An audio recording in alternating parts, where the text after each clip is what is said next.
I'd like to begin our introduction by saying that this series, as some of you know, and I know some of you are often frequent flyers. You come to all of our Power of Diversity series, and we probably should have stickers for you. But in any event, this series started as a faculty initiative. We originally were going to use it as a way to showcase our faculty who have work related to diversity and inclusion, sometimes that other members of the campus community don't know about. And then we began inviting national thought leaders, which we also thought was an important move, so that we could deepen the conversation. It's one thing for us to have the conversation. Sometimes it's important to bring other thought leaders who are from other institutions to help us go another level. And then about 2 years ago, we started adding members of our staff to the speaker series, which has been a wonderful opportunity for us to hear that members of our staff have expertise related to diversity and inclusion that deepen the conversations. So I appreciate your support of this series, and today's speaker is an example of a member of our staff who can help us think about diversity and inclusion in some new ways. Edwin Mays is Director of the First Year Experience and Family Programs at Case Western Reserve University, a position he has held since arriving here in May of 2012. It's been a long time? Okay. As director, he is responsible for leadership and vision of programs for first year and transfer students and their parents and families. Mays works closely with the Student Success Initiative, enrollment management. We see people on campus today visiting. They're walking around our campus, so it's wonderful to see them, your future friends. Residence Life and other internal and external partners to support students' successful transition from high school through their first year at the university. Mays is also co-chair of the university's award-winning Sustained Dialogue program, yay, and a member of the Diversity Leadership Council. He developed and currently manages the Collegiate Connections Peer Mentoring Program, which matches Case Western Reserve first-year underrepresented and international students with student mentors. Prior to his position at CWRU, Mays served as Director of First-Year Experience at Wright State University in Dayton. He also has held higher education administrative positions in student services and community relations at Earlham College in Richmond, Indiana, Wittenberg University in Springfield, and University of Michigan in Ann Arbor, and at the University of Colorado in Boulder. Mays has been a regular presenter on topics related to student retention and meeting the needs of students in transition. He was an expert content author for the 5th edition of How to Survey Your Freshman Year, published in 2013, and a contributing author on the student consumerism in the 2002 publication of Higher Education in the United States, an encyclopedia. All these publications, I didn't know about some of these. Sometimes people are keeping secrets about their work. He holds a bachelor's degree in business and a master's degree in higher education administration, both from Wright State University. Currently, he's a doctoral candidate in the higher education administration program at Ohio University, and I consider myself one of his cheerleaders in that regard. Edwin Mays is a strong supporter of our office, and my office has had the pleasure of collaborating with his on a variety of programs and speakers. He has a regular event over at Alumni House so that alums, of which I am one, can meet with first-year students and help them learn more about the university from an alumni perspective. So I enjoy that multicultural dinner that you host every year. So it is my pleasure to welcome both a friend of our office and a friend of mine to our Power of Diversity series. Please help me welcome Edwin Mays. Thank you. Thank you. Okay. Didn't know it was that long. Thank you, Dr. Mobley, and thank you, Janetta and Oidio, for inviting me to speak today. And certainly I love seeing my colleagues and friends here to hear this presentation. Certainly, psychological capital has been near and dear to me for the last 4 or 5 years. I really started looking into it to try to find other ways to help students transition better to our campuses. And so hopefully following this presentation and the question and answer, you'll have some idea as to how it could be helpful for our students. I wanted to start off by giving you a little story. As Dr. Mobley said, I've worked at various campuses, and one of the campuses I worked at, imagine this is a true story, a foster student coming to campus, recently emancipated, didn't know his mom very well, didn't know his father very well, had multiple foster homes, showed up on campus in a white government van the same day everybody else is moving in. Didn't have any suitcases, really just had trash bags with clothes in his bag. Wasn't really sure what to bring, and started school that way. And as he went through, he had a very difficult first year. Certainly his academics weren't particularly strong. And at the end of his first year, he was dismissed for a quarter. He stayed out, worked, came back, talked with our mentor who continued to work with him, looked at the classes that he was taking, and helped him through to where in another year he had developed his own student organization for other foster students. He eventually graduated. He was on the President's Council. He also is presently flying around the country speaking on behalf of foster students and developing programs for foster students. You wouldn't think that he would be successful because certainly it's not indicative of his cognitive skills necessarily, but there are other skills that students have that we can look at that can help them be successful and that can be cultivated to help them be successful. So if we just look at mental health, for instance, 40% of students fail to seek help during their time on campus. And most students find these mental health issues between the ages of 18 and 24. 80% feel overwhelmed by their responsibilities as a student. We all know time management is one of the main problems that students have when they come to campus. So one of the things is they are overwhelmed from day one. They're dropped in the deep end and we're asking them to learn how to swim or do a different stroke than what they're used to doing. 50% have struggled greatly from anxiety and as a result struggle. Anxiety has overtaken depression as the primary issue that students are having on campus. Excuse me. 30% of students reported problems with schoolwork due to mental health issues. 50% of students rated their mental health below average or poor. And granted, this piece might be their own perception of that. Certainly, one thing that I worry about is the students that think they're depressed, but they're just homesick, or the students that think they're depressed, but they're just having a bad day or a bad week, or they didn't reach the goals that they wanted to that particular time. And strangely, I thought a mere 7% of parents reported that their students suffered from mental health issues. So again, oftentimes this goes unnoticed or unrecognized, especially in a climate where parents are snow plowing parents and they're helicopter parents and they know everything that's going on with their child. But this particular piece they may not be aware of. So as I delved into positive psychology, Seligman believed that psychologists should focus more on the discovery of the set of human strengths that are the most likely buffers against mental health.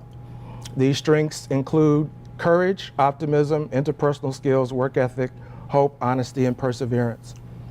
He really looked at having more of a strength-based model in terms of how to treat people and their psychological issues. What could I help them do to overcome the mental health issues that they're dealing with? So it wasn't necessarily based on medicine. It was based on lifestyle changes, attitude changes, different ways of looking at the world. Could be ways of helping students through those mental health types of concerns. Now, certainly this doesn't overcome clinically depressed people, but you know yourself on times when you've had bad days, you might listen to music that helps get you through. You may call a friend that helps get you through. What other ways can we train students to understand those ways of coping and getting stronger during those times that they hit those particular walls? Thank you. So positive psychology was late 1980s when Martin Seligman was president of the Psychological Association. And so around mid-1990s, SkyCap came about. So with SkyCap was positive psychological capital. And that was really based on a resource that emerged from the positive psychology movement. And it really started from organizational behavior. Employers were having a difficult time during that mid-90s, early 2000s with stressors. Employees were really overly stressed. The depression was coming. People were worried about finances. People were worried about interacting with their colleagues, things of that nature. And so they were trying to figure out better ways to motivate their employees and to keep them going during difficult times. And so Lutherans developed psychological capital. It has strong theoretical underpinnings and constitutes constructs that are well established, well researched, and validated in the field of positive psychology. And as this grew, people started to think, how would this help students? How would positive psychological capital help students? Okay? And so that's what we're going to talk about a little bit more today. So with the increase in recognition of human resources, which was the organizational behavior model, organizational behavior really looked at the economic capital, human capital, and social capital of employees. Okay? So this looked at certainly your knowledge, skills, abilities, experience, the network of relationships that you had, money, finance, those types of issues. But when you look at students, I think in the SkyCap method, you really look at this piece here at the bottom, is who are you? Learning who the students are. What are they confident in? What are their hopes? Are they optimistic people? Are they resilient people? Do they have grit? All of those areas I think are important as far as looking at psychological capital from a student perspective, is the who are you piece. So what are some cognitive factors that schools use to look at students or to bring in students?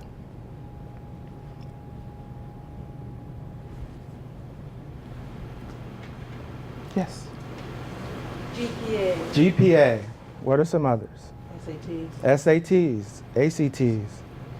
Any other standardized tests? What else?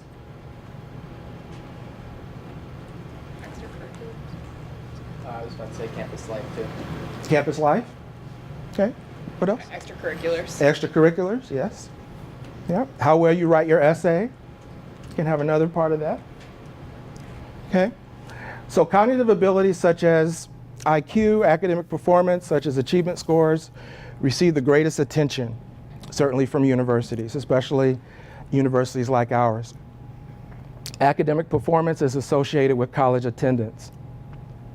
The difference that some studies have shown as far as non-cognitive factors is the non-cognitive factors have more to do with educational attainment.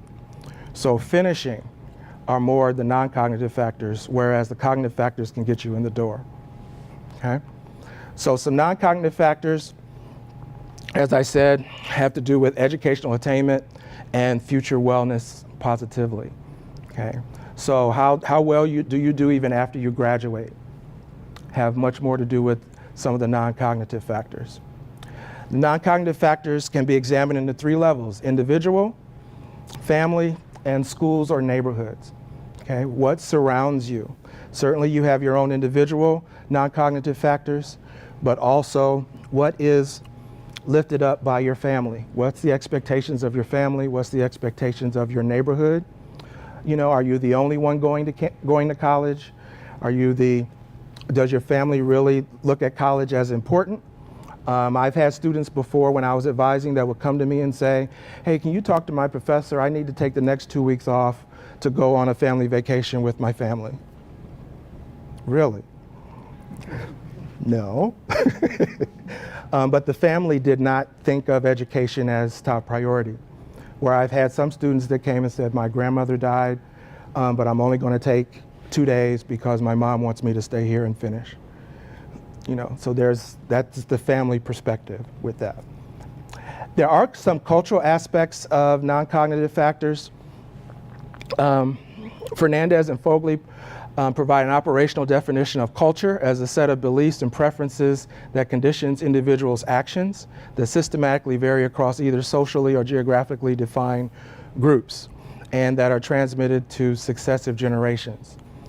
What they did was they looked at different immigrant groups and found that certain groups really highlight different pieces of those non-cognitive factors. So again, perhaps, and this made me think of our underrepresented students, our first-gen students. You know, do your families really push education? Some of you may, as soon as you were born, probably always remember your parents telling you about, you're going to college, where are you going to college? You know, are you going to be ready for college? So much that you probably hated hearing it anymore. But some students here, their parents never talked about college. They found that on their own. So Mendez and Zamaro found that the intergenerational transmission of certain non-cognitive skills play a prominent role in determining an individual's educational level and employment status in adulthood. And again, a lot of our underrepresented students come here without some of those foundations of importance from family, or when they go back to their neighborhood, they're the only one that went away to school where everybody else stayed. And those are all pressures that the students feel throughout. So some gaps in degree attainment. I'm sure most of you probably are aware of some of these things. 21.6% of African Americans and 15.1% of Hispanics earned a bachelor's degree or higher, where 40.8% non-Hispanic whites. More than 60% of US high school students go on to college, while only 17% of American Indians. Some of that's due to lack of funding, but lack of cultural inclusion in off-reservation schools. Consider the inaccuracies taught in US history classes about Christopher Columbus, the Pilgrims, etc. 28% of Americans complete college, but only 13% of Native Americans. And the degree attainment gap for first-gen students, it is shrinking because more and more people are educated and sending their kids to school, but it's still a significant gap there with first-gen students where they also would need assistance with that. This is just a chart I pulled from the census that basically shows the same type of thing. Certainly more Asian Americans are getting their degrees as opposed to American Indian, Native Hawaiian, Pacific Islanders, African Americans, and Hispanics. And that's for people over the age of 25.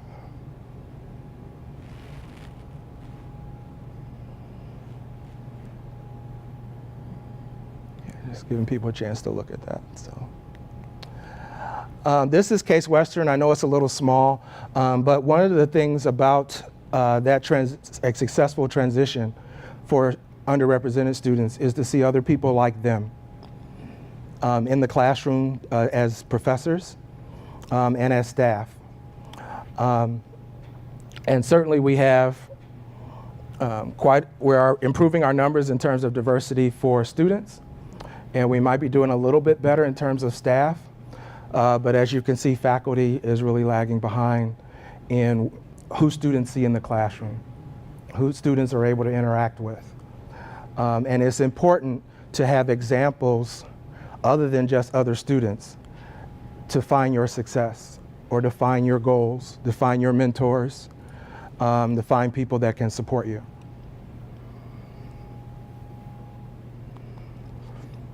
So psychological capital really looks at 4 primary non-cognitive skills: hope, efficacy, resilience, and optimism.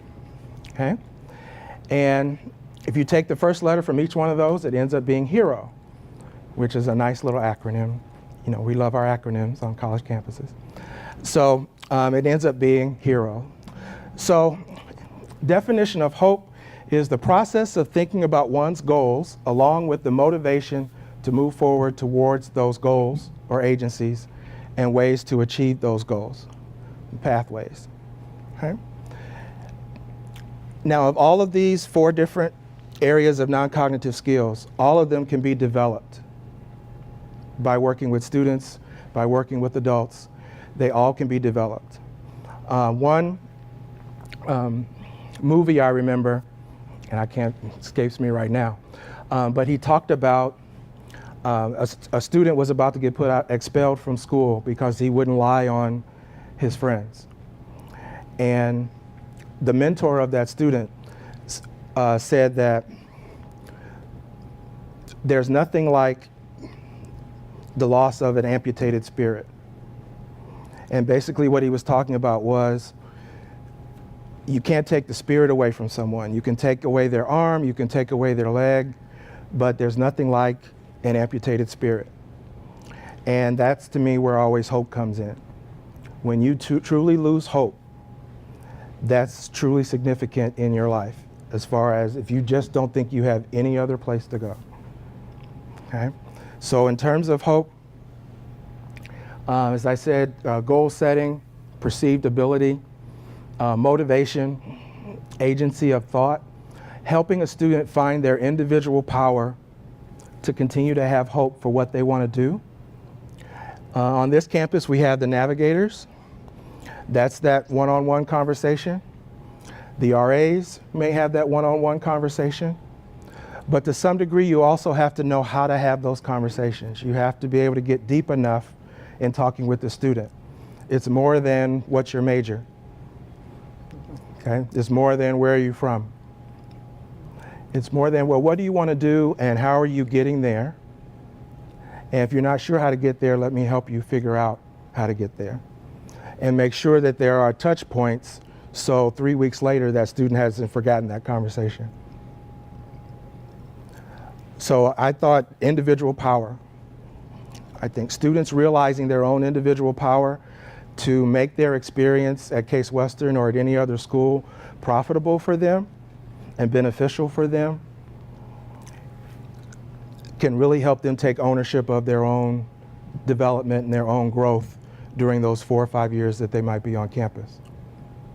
Because many of us has hit barriers before, and we're able to go around it, go above it, whatever the case may be.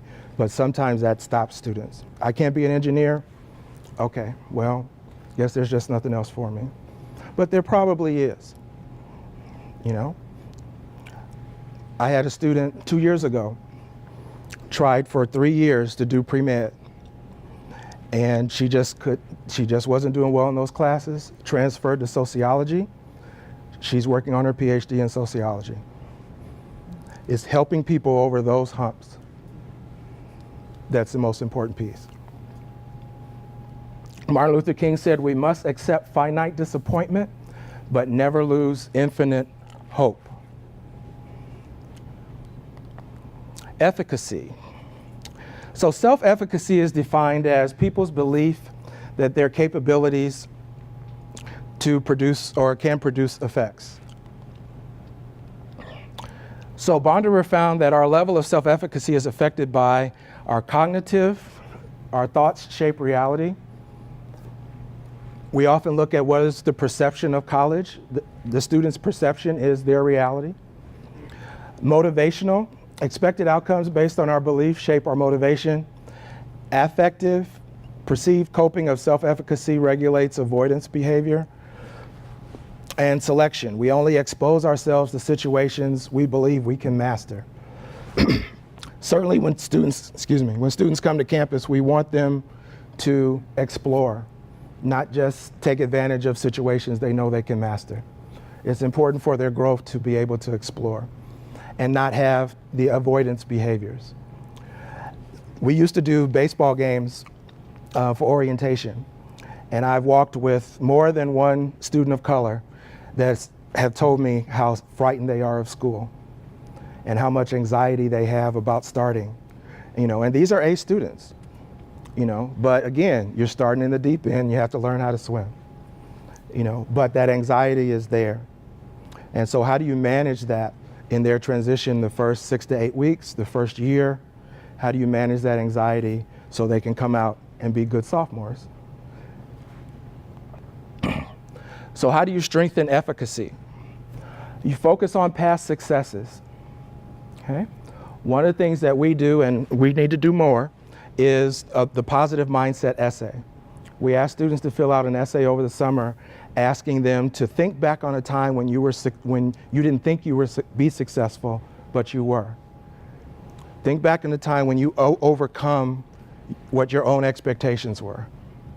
Okay? And we asked them to write about that, and then we send that letter back to them about a week before finals to remind them that they can overcome things. And that was developed by a professor who has since retired here. But it's a way for that student to think positive about what their accomplishments were, past experiences. Copy with other people, social modeling. We have our orientation leaders, we have our RAs, we have our student leaders. How much modeling are they doing to help students be successful? Or are they modeling the I work harder than you mentality? You know, are they modeling the wrong thing? You know, are they in survival mode? Is that what they're asking students to do? Is join me in this survival mode. Let us all band together to fight against this oppressor called class. You know? Create situations for success. Social persuasion. Situations for success could be giving a very short test the first couple of weeks of the semester that you know students will probably do well on because it's a small amount of information, instead of waiting till midterms. Or doing other small things in class to take advantage of different learning styles is another way that you could do that. Taking your time with the student again, beyond just asking them what their major is. Ask them how their experiences are on campus. Refrain from negative experiences or psychological responses. And you can't always do that, but certainly the language that happens, and we'll talk a little bit about that later, the language that happens around campus that encircles students can be very negative. Just the general nature of being at an elite institution. I remember the first thing I heard when I went to college was, look to the left, look to the right, one of those people won't be there next semester. You know? And people still hear that sometimes, depending on who the faculty member is. So people with high levels of self-efficacy are able to see a state of effective arousal as an energizing facilitator of performance. So similar to Carol Dweck's concept of mindset, this shows that how we perceive obstacles as an impact on how we deal with them.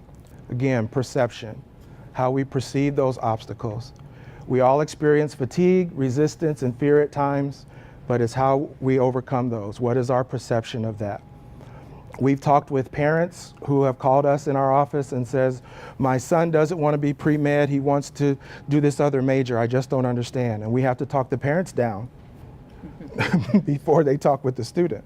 We've had students frightened to death to go home for winter break because they want to change their major. You know, all those things is, what is the perception of your self-efficacy and what's going to happen next? So resilience, the capacity to rebound and bounce back from adversity, conflict, failure, or even positive events, and increased responsibility. There are schools that have resilience courses for first-year students or all students. Penn State has a wonderful program on resilience.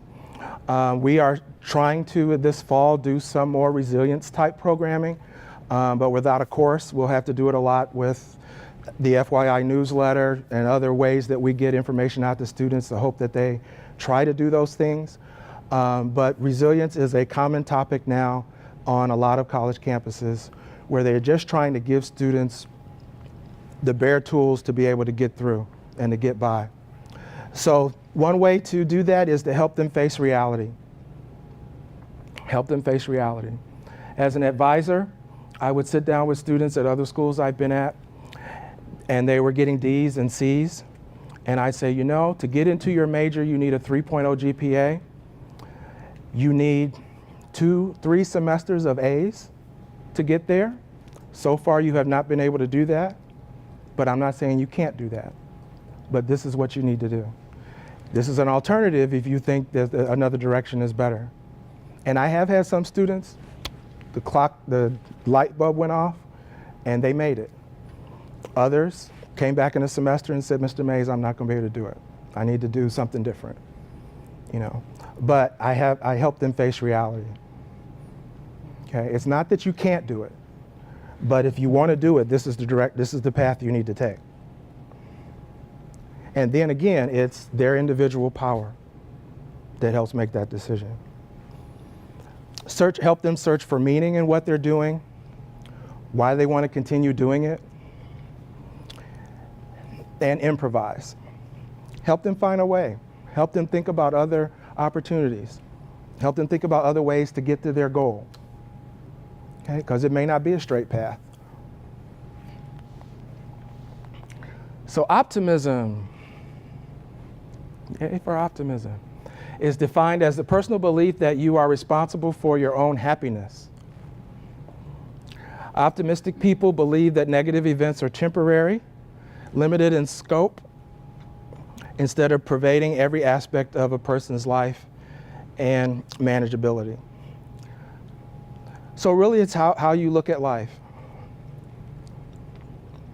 So as a student, did you say, the teacher gave me a B, or did you earn a B?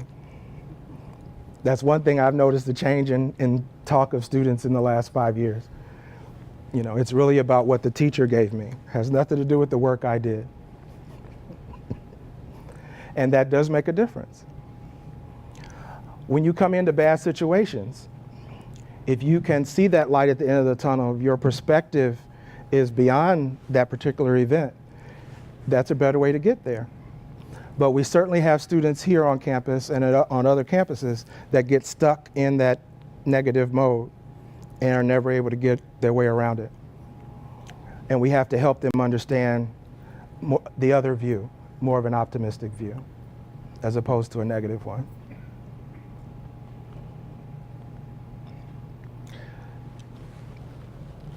So optimists, from a student perspective, the experience is temporary. I got a bad grade on a test. Let me go talk with the professor. Let me figure out how I can do better on the next one. The pessimist might say, got a bad grade on the test. What's the point of this class? I might as well just drop it. I'm never going to make it here. I don't know. Maybe I just can't do it. The optimist is more specific. Adversity pertains to a narrow aspect. This is one moment in time. This is not my whole life. But certainly there's a lot of pressure on students coming from a lot of different places where they really do think it's their whole life.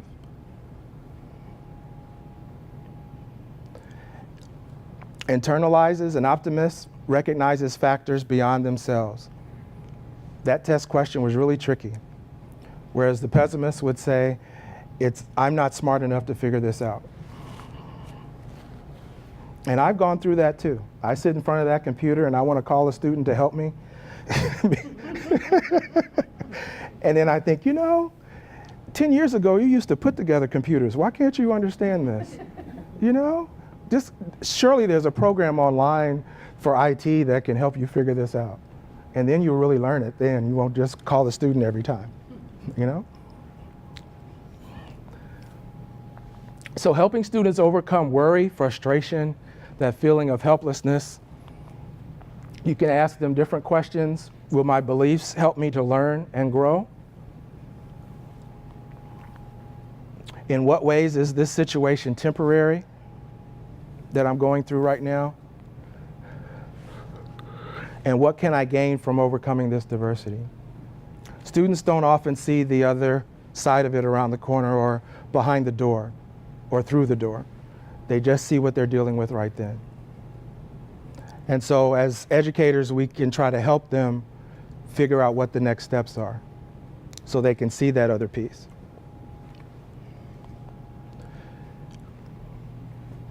So this is a chart that really shows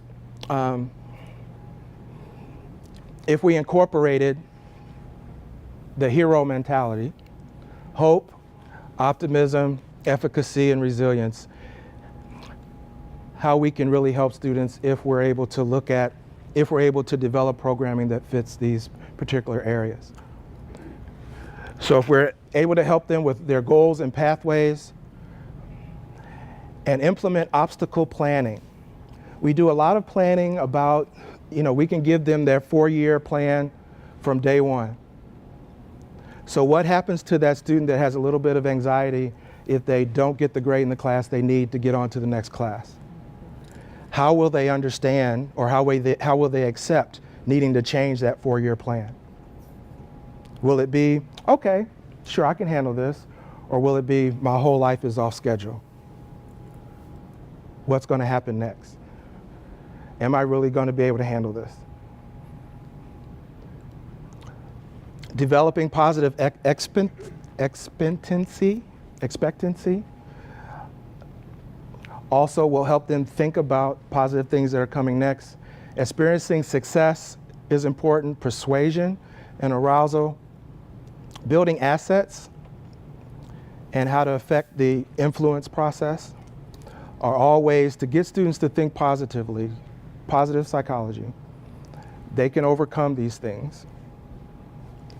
They're not backing up, they're moving forward. And granted, in student affairs, we think about a lot of ways to help students and to help them get through different pieces of their transition. We provide the programming, we provide the resources. We hope that they will go find those resources when they need them. We hope that they'll remember that the resources exist. But still yet, there's more to do because, as I talked about the story at the beginning, each student has their own story. Each student has their own way of getting information. That foster student, just an amazing young man, and we've helped him find his niche. But there were other foster students we had that didn't find their niche. And there are students here that do very well and go through the struggle. And then there are those that could be just as successful, but for some reason or another, we didn't say the right thing or didn't make the right connection, and they weren't able to make it.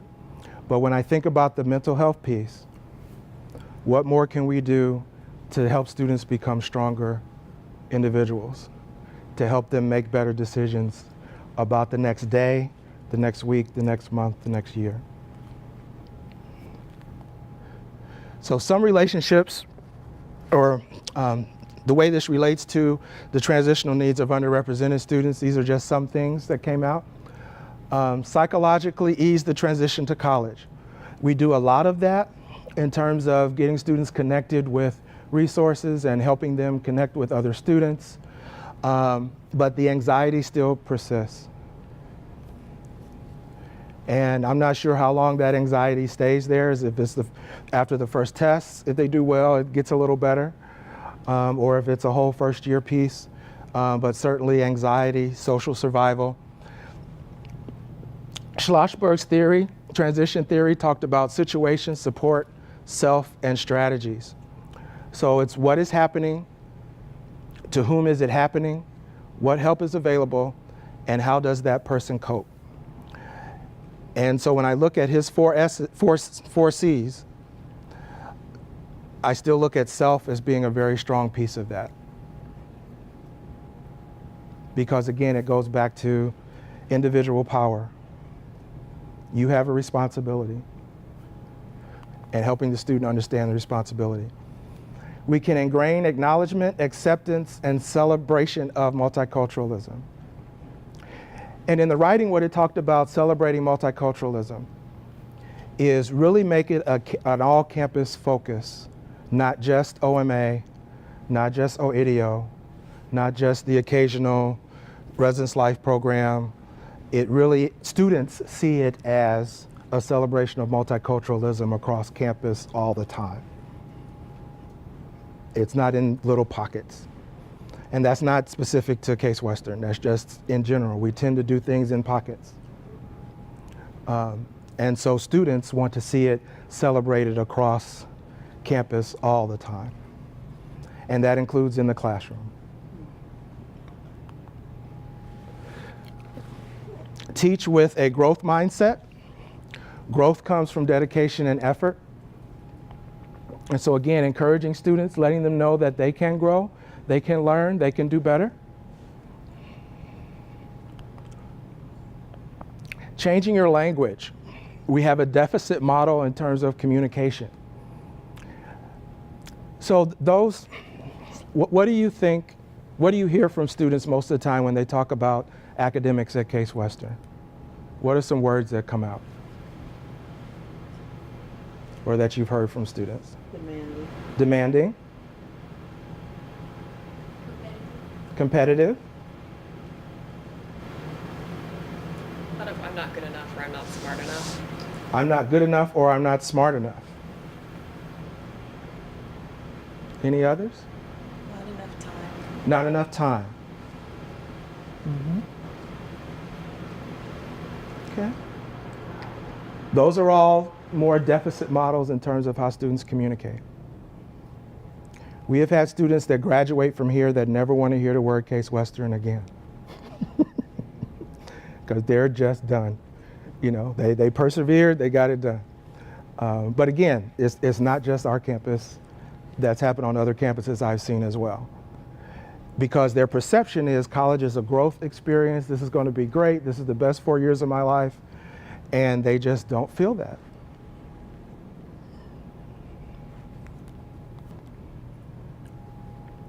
So remind students they are not alone. Certainly give them a sense of belonging.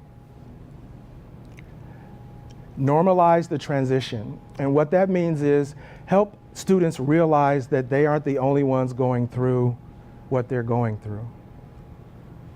Certainly the first 6 weeks, I bet 90% of our students are going through this. I don't know if I can make it. Oh my God, how do I manage all this time? How's all this going? My mom called again, my goodness. You know, it's all kind of over and over. So how do you help students normalize that piece of it so they realize they're not alone? They're not going through that drama all by themselves. You know, my roommate's gone all the time. I guess they're doing great. That may not be the case. But their perception is they're doing wonderful. Okay? So let's help students be their own hero. We can help them increase their level of hope, efficacy, resilience, and optimism. And then we can, I know this is cheesy, then we can help them fly. All right, any questions? Yes?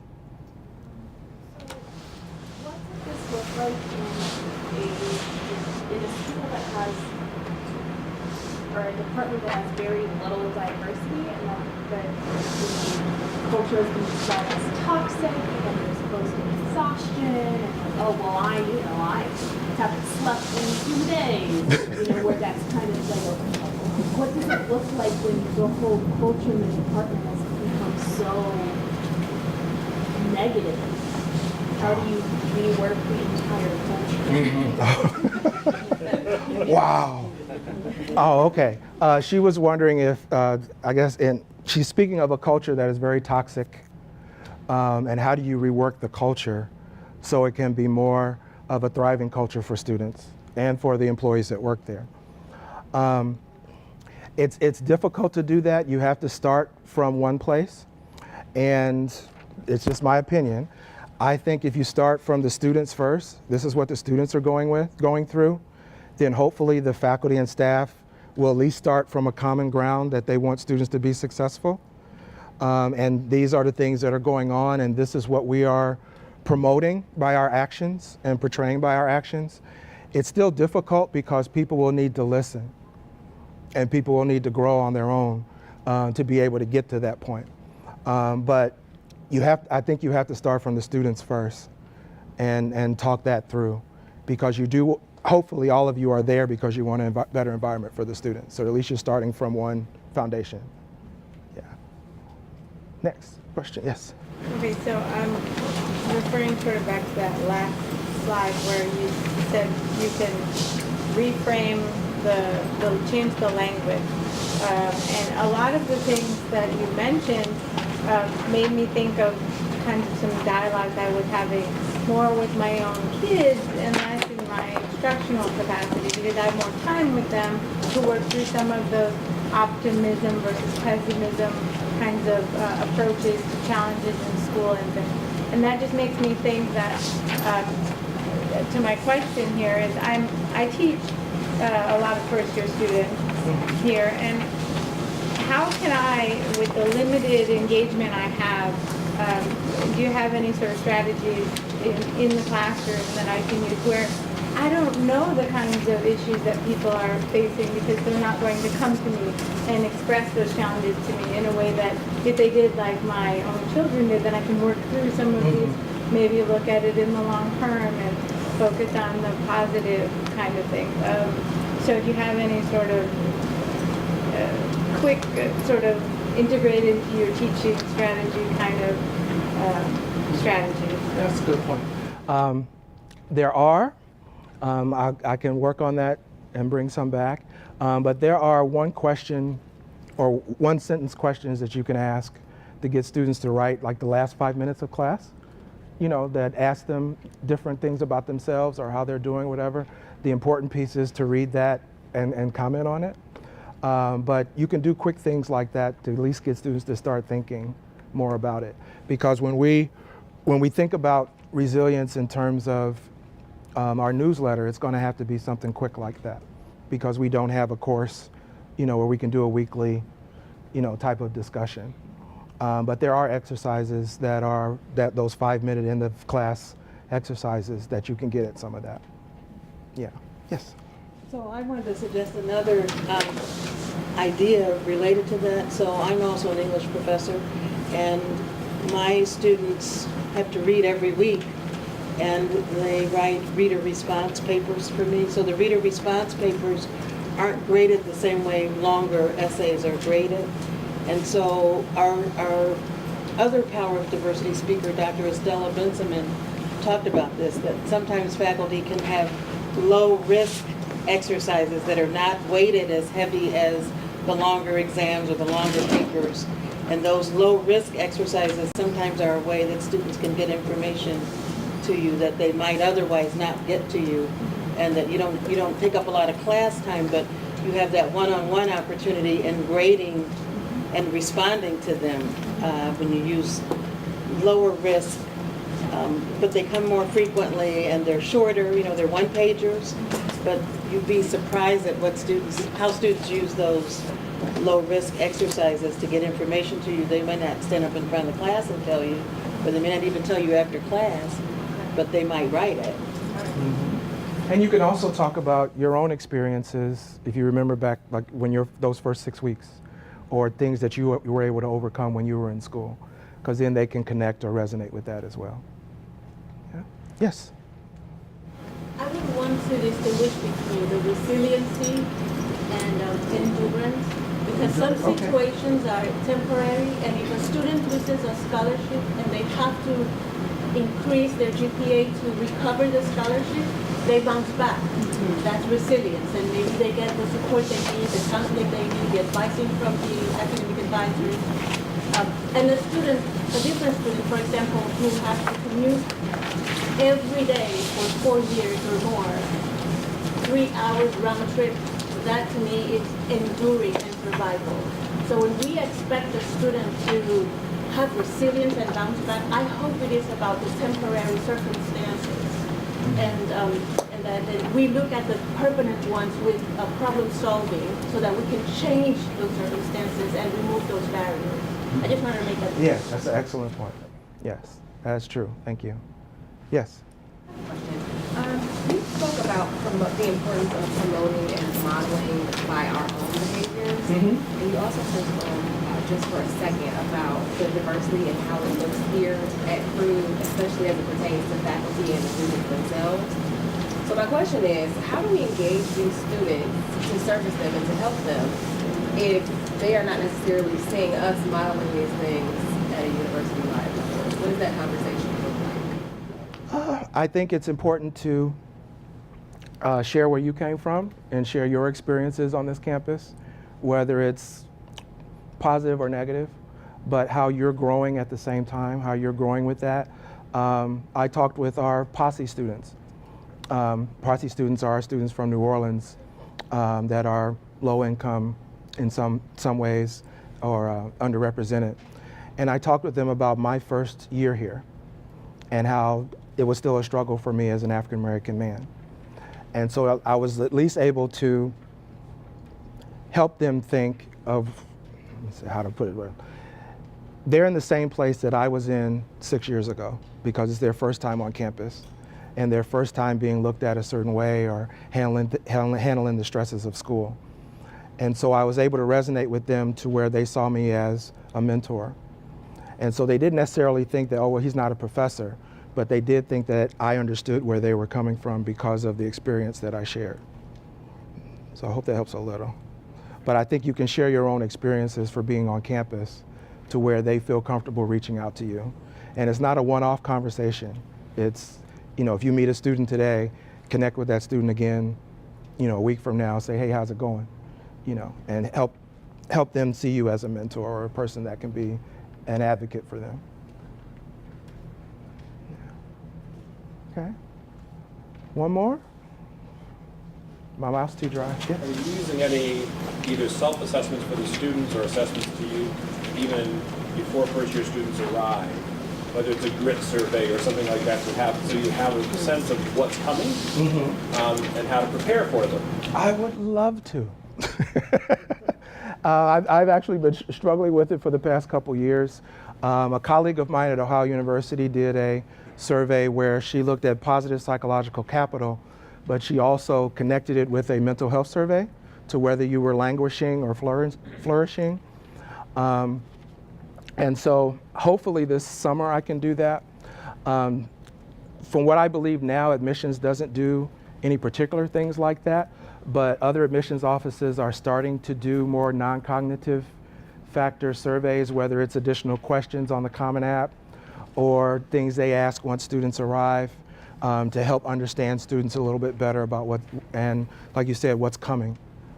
So that's something I would like to do, but that's not something that's admissions oriented. That's just Edwin wanting to find out more because I also want to know if you have high levels of hope and optimism, will you do better in school?